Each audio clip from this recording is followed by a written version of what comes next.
Itu lambang Bapak Ibu ya, semuanya lambang. Dan di alam nyata, Bapak Ibu, saudaraku yang diberkati Tuhan ada. Sesungguhnya Bapak Ibu bisa lihat secara jasmani dan secara nyata di kemudian hari. Semuanya akan Bapak Ibu lihat dengan mata jasmani. Bagaimana pembangunan rohani, pembangunan jasmani, orang-orang yang bekerja di dalam 1000 tahun damai itu sudah siap dipakai untuk menjadi pekerja cahaya 144.000 cahaya bintang yang bertugas dengan tugas masing-masing, ya Bapak Ibu, dan juga bangunan 1000 tahun damai secara jasmani 2 tingkat putih. Nah, itu gambarannya, semuanya ada gambarannya. Putih artinya hanya orang-orang yang sudah dikuduskan Tuhan, yang sudah dibenarkan oleh Tuhan, itulah yang akan masuk dan sementara membangun. Terus-menerus dari hari ke hari, sementara dibangun dan dibangun. Dan bahan-bahannya sudah ada. Semuanya sudah ada. Tinggal proses. Makanya saya katakan pembangunan 1000 tahun damai secara jasmani itu sementara berlangsung, tapi memang tidak kelihatan. Tapi semua pekerja bintang cahaya itu ada, tinggal kita kaget-kaget saja. Pada hari hanya, ya Bapak Ibu tinggal siap tempati saja, Bapak Ibu tidak keluar tenaga, tidak apa, tidak apa. Itu semuanya bekerja di dalam keajaiban. Namanya juga bintang, cahaya. Nah, kita tinggal menempati karena 1000 tahun damai. Nah, itu gambaran simbolis bahwa setiap kita anak-anak Tuhan mendapat rumah yang indah, karena rumah kita itu yang lama sudah dibongkar. Kemah kita yang lama itu sudah dibongkar.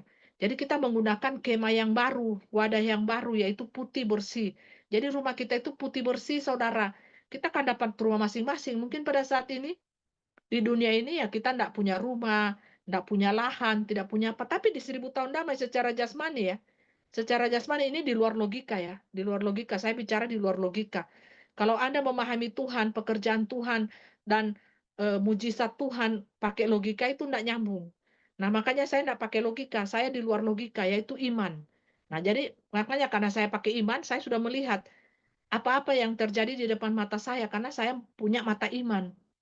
Nah, kita dapat rumah, kita dapat kunci, kita dapat berkat, kita dapat belas kasihan, kita dapat cinta Tuhan.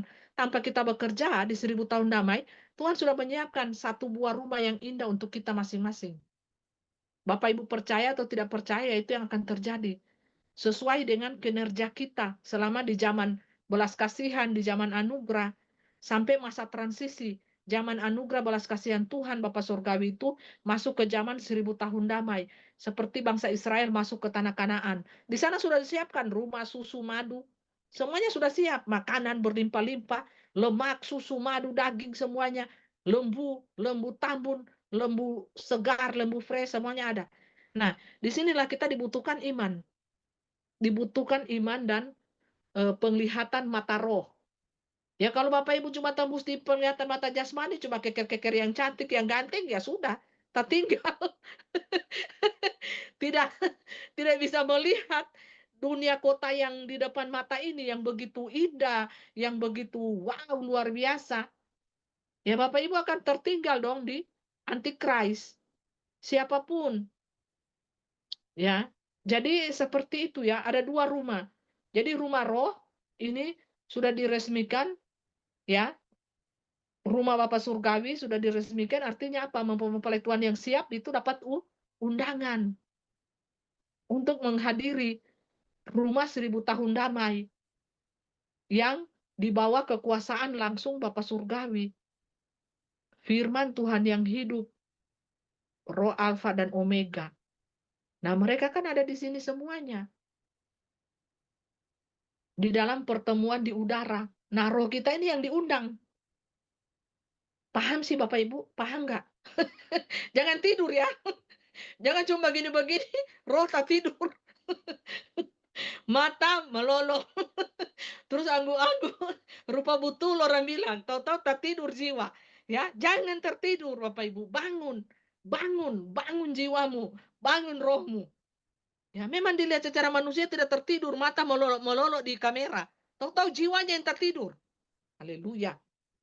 Sungguh luar biasa dahsyat. Bangun rohmu, bangun jiwamu, jadilah pekerja cahaya. Bekerjalah, bekerjalah Bapak Ibu, supaya upah kita itu nyata. Kita bisa lihat, ya, kita bisa rasakan. Dan setiap rumah yang dikasih Bapak Yahweh, Bapak Surgawi, firman Tuhan yang hidup, itu beda-beda, tidak ada yang sama Bapak Ibu. Bapak Ibu mau suka dapat rumah gubuk ayam di 1000 tahun. Terus ada ayam lagi yang berkokok situ. Ditanya kamar siapa ini? Petrus.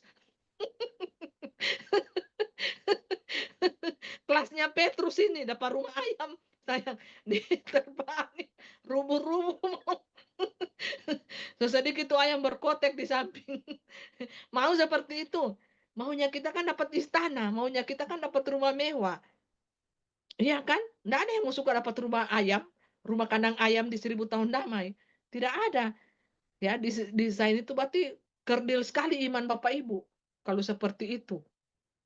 Ya, harus miliki iman yang ekselen, saudara. Artinya, waktu sudah habis, finish pembangunan rumah Bapak Yahweh sudah diresmikan, itu tandanya waktu sudah habis. Sudah diresmikan Bapak Ibu. Mempelai Tuhan sudah dapat undangan untuk menghadiri acara pesta rumah 1000 tahun damai yang didirikan memang langsung oleh kuasa Bapa Surgawi. Bapa di dalam anak, anak di dalam Bapa. Saudara kalau tidak punya iman yang sungguh-sungguh ya enggak bakalan tahu. Enggak bakalan tahu ini saudara, karena ini rahasia besar yang disingkapkan bagi kita dalam sebuah mimpi penglihatan yang luar biasa. Yang kedua, rumah 1000 tahun damai sementara berdiri secara jasmani, yaitu putih, berwarna putih dan bahan-bahannya sudah ada. Itu adalah pekerja-pekerja cahaya yang sementara bekerja di dunia itu adalah mereka dilambangkan sebagai bahan-bahan. Bahan-bahan pembuatan rumah 1000 tahun secara mata jasmani. Dan orang-orang dunia mata jasmani ini mereka hanya melihat, wow luar biasa. Tapi mereka sudah memandangnya dari jauh dan melalui secara terkaan-terkaan. Mereka tanya kepada paranormal, sudah di mana mereka ini, sudah bagaimana keadaannya.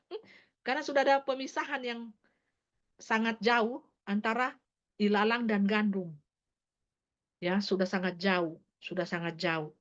Jadi ada secara mata jasmani, kita bisa rasakan karena kerajaan 1000 tahun itu berdiri di atas muka bumi ini, tapi dimensinya beda. Frekuensinya beda, dimensinya harus di 999. Jadi makanya frekuensi 77 ini naik terus, bergerak terus ke 88, 88, 99. Makanya di dalam masa transisi ini akan kelihatan siapa pengkhianat, siapa yang tulus, siapa yang setia, itu akan terseleksi lagi. Ya, siapa yang jadi pengikut Tuhan Bapa Surgawi Yahweh dan firman Tuhan yang hidup yang sungguh-sungguh. Itu akan terseleksi Bapak Ibu sesuai waktu. Jadi kita tidak boleh menghakimi siapa dia yang akan jadi pengkhianat, yang akan jadi setia, yang akan apa,